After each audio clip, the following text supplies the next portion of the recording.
Hello বন্ধুরা, আমি দোলন। আমার নতুন আরও একটি ব্লগে তোমাদের স্বাগত জানিয়ে আমার একটি নতুন ব্লগ শুরু করছি। কেমন আছো তোমরা? আশা করি সবাই ভালো আছো, আমিও ভালো আছি। আর এখন বাজে সকাল 10টা থেকে আমি আমার ব্লগটি স্টার্ট করছি। সকালের সমস্ত কাজ কমপ্লিট করে চলে এসেছি সোজা রান্নাঘরে, আর রান্নাঘর থেকেই আমার ব্লগটা স্টার্ট করছি। তো এখানে দেখো সমস্ত সবজি মা কেটে গুছিয়ে দিয়েছে, আলু, মটরশুঁটি, আর এটা হচ্ছে গোবিন্দভোগ চাল। গোবিন্দভোগ চালটা ভেজে নিচ্ছি। আর আজকে যেহেতু পৌষ সংক্রান্তি, তার আগে বলিনি তোমাদের সকলকে পৌষ সংক্রান্তির শুভেচ্ছা। তো যাই হোক, আর এখানে ভাজছি হচ্ছে আলু, গাজর, আর হচ্ছে ফুলকপিও দেব। এগুলো করছি খিচুড়িতে দেওয়ার জন্য। আর আজকে খিচুড়ি করব হচ্ছে গোবিন্দভোগ চাল আর মুগ ডাল দিয়ে। আর আজকে যেহেতু পৌষ সংক্রান্তি, আমাদের মধ্যে নিয়ম আছে দুপুরে খিচুড়ি খেতে হয় আর রাতে সরা পোড়াতে হয়। ওদিকে আলুর দমটা তো লাল লাল করে ভাজতে লেগেছি, আর এদিকে বসিয়ে দিয়েছি বাঁধাকপির তরকারি। আর তার আগে খিচুড়িটা আমি হাঁড়িতে মোটামুটি সেদ্ধ করে চাল ডাল সব দিয়ে সেদ্ধ করে, লঙ্কা, নুন, হলুদ টলুদ যাবতীয় যা দিতে লাগে সমস্ত দিয়ে অর্ধেকটা রেডি করে আমি হাঁড়িটা নামিয়ে রেখেছি। ফোড়নটা দেওয়া হয়নি, কেননা আমি দুদিকে দুটো কড়াই বসিয়েছি। আর এদিকে আলুর দমটাও রেডি হয়ে আছে, ওদিকে বাঁধাকপিটাও রেডি হয়ে গেছে। আর আলুর দমে দিয়েছি হচ্ছে গোটা জিরে ফোড়ন দিয়েছি, বাঁধাকপিতেও গোটা জিরে ফোড়ন দিয়েছি, মানে একই রকম, দুটো নিরামিষ রান্না একটু আলাদা। আর এখানে এখন দিয়ে দিচ্ছি ঘি, গরম মশলা। আর ওদিকে আলুর দমেও দিয়ে দিয়েছি ঘি, গরম মশলা, আদা বাটা, জিরে বাটা, যেমন কাট মানে প্রত্যেক দিন হয় তেমনই। তো যাই হোক, চটপট করে আমার দুদিকেরই রান্নাবান্না হয়ে গেল। এদিকে বাঁধাকপিটাও নামিয়ে নিলাম, আর এদিকে আলুর দমটাও নামিয়ে নিচ্ছি। দুটো তরকারি নামানোর পরে খিচুড়িটা হাঁড়িটা যথারীতি আবার গ্যাসে বসিয়েছি। আর এখানে দেখো মশলা ভেজে নিয়েছি, গোটা জিরে, তেজপাতা, শুকনো লঙ্কা, আদা, এগুলো দিয়ে আমি মশলাটা খুব ভালো করে কষিয়ে নিয়ে আমি হাঁড়ির মধ্যে দিয়ে দিলাম, কেননা হাঁড়ি উপর করে তো ফোড়ন দেওয়া সম্ভব নয়, তাহলে অনেকটা বড় পাত্র লাগবে। তো সেই জন্য আমি ওইভাবেই ফোড়নটা দিলাম। আর নামাবার আগে ঘি, গরম মশলা দিয়েছি।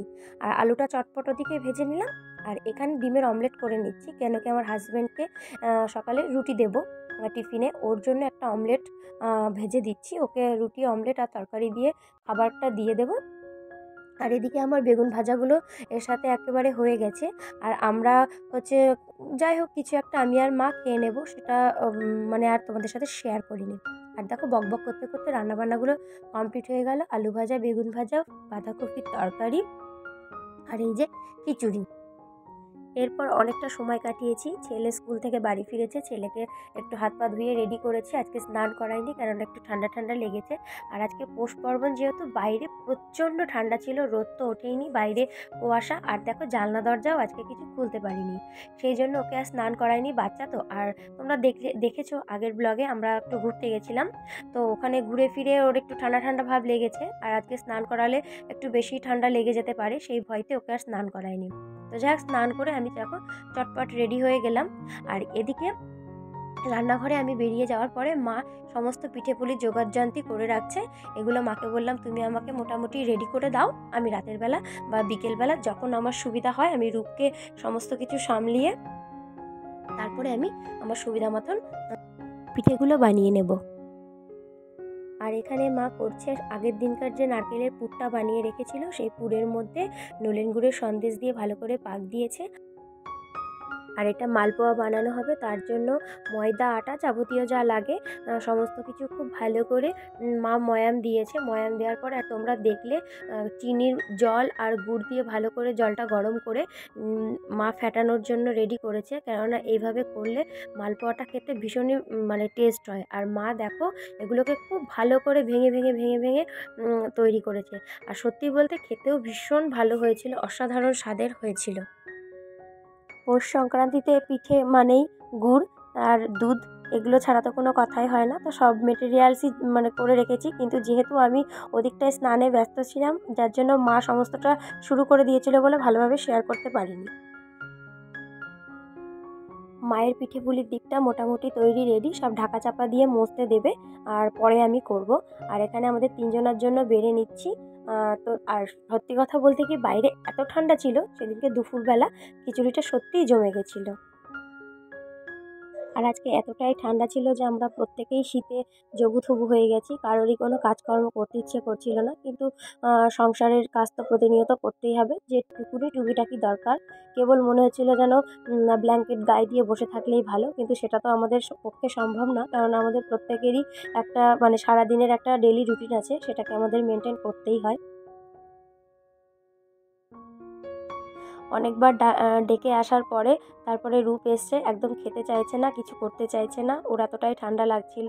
তো ও বলছিল আমাকে ঘরে মানে ব্ল্যাঙ্কেটের মধ্যে রেখে দাও, তুমি খাইয়ে দাও, কিন্তু আমি সেটা করিনি, কেননা কোথায় কি খাবার পড়বে, বিছানায় বসে খাওয়াটা আমি অ্যাভয়েডই করতে চাই, কিন্তু অনেক সময় মানে পেরে উঠি না, বায়নার জন্য করতেই হয়।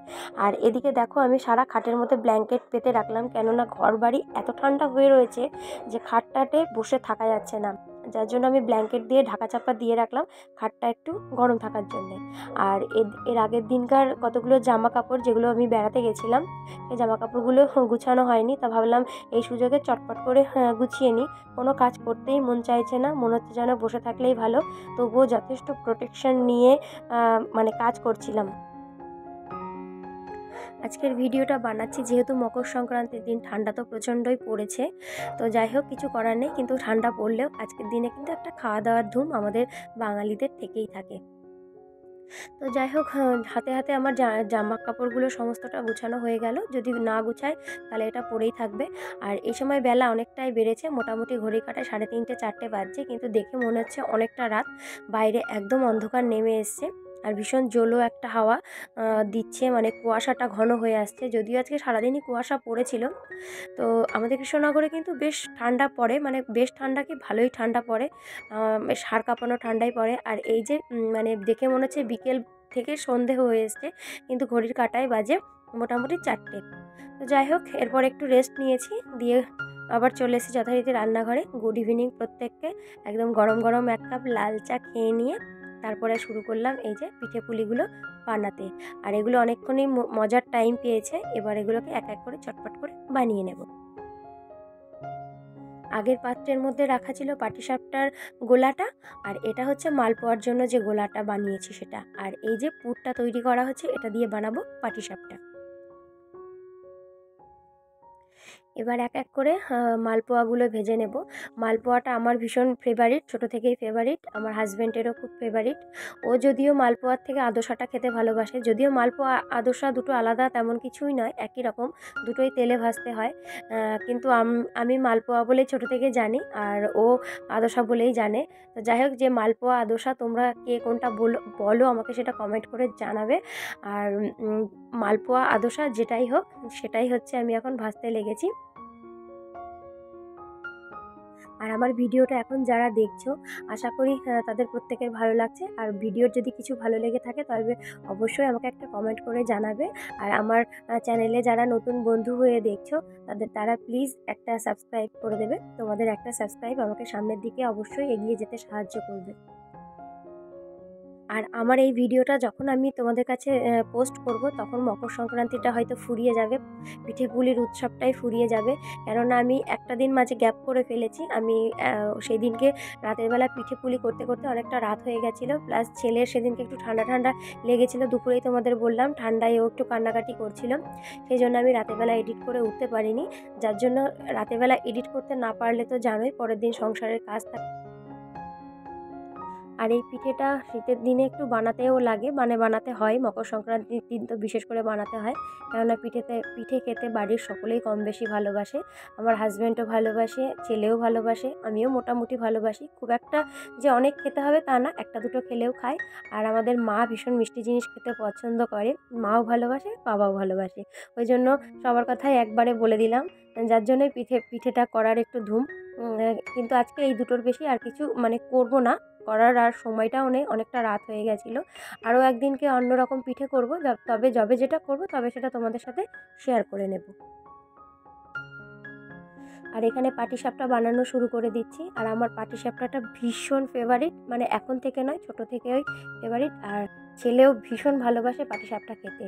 আর এটা হচ্ছে পুর দিয়েছি, তোমাদেরকে দেখালাম। পুরটার মধ্যে রয়েছে নারকেল আর সন্দেশ একসাথে মানে তৈরি করা হয়েছে কড়াইতে নেড়ে চেড়ে।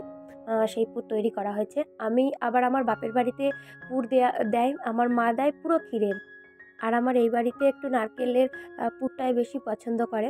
তো যাই হোক, আমি দুটোর মাঝখানে দুটোই বলব, দুটোই ফেভারিট। যেহেতু এটা নিজের হাতে করে করি, এটা তো এটাও ফেভারিট। আবার ক্ষীর দিয়ে পুর দেওয়াটাও ভীষণ ফেভারিট। তো যাই হোক, এক এক করে অনেকগুলো পাটিসাপটাই করা হয়ে গেছে। আর আজকে এইভাবেই ব্লগটা তোমাদের সাথে শেয়ার করেছি। আর বিশেষ কিছু শেয়ার করিনি, কেননা প্রচণ্ড ঠান্ডা পড়েছিল। আদার্স আর শেয়ার করার মতন মানে ইচ্ছে ছিল না। আর রাতও হয়ে গেছিলো। পিঠে পুলি রান্নাবান্না সারাদিন ধরে করতে করতে এভাবেই দিনটা চলে গেল।